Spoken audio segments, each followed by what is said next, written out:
حضرت ابو عطیہ کہتے ہیں کہ میں اور مسروق دونوں ام المؤمنین حضرت عائشہ صدیقہ رضی اللہ تعالی عنہا کے پاس گئے۔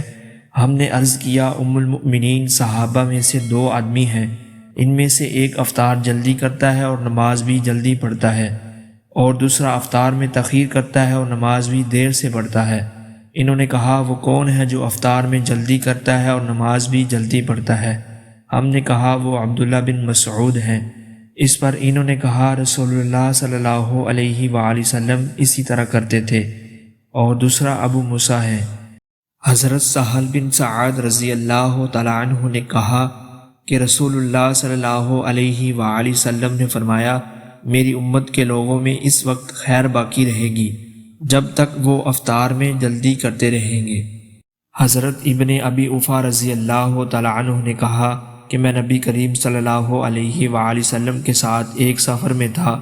آپ صلی اللہ علیہ وآلہ وسلم روزے سے تھے۔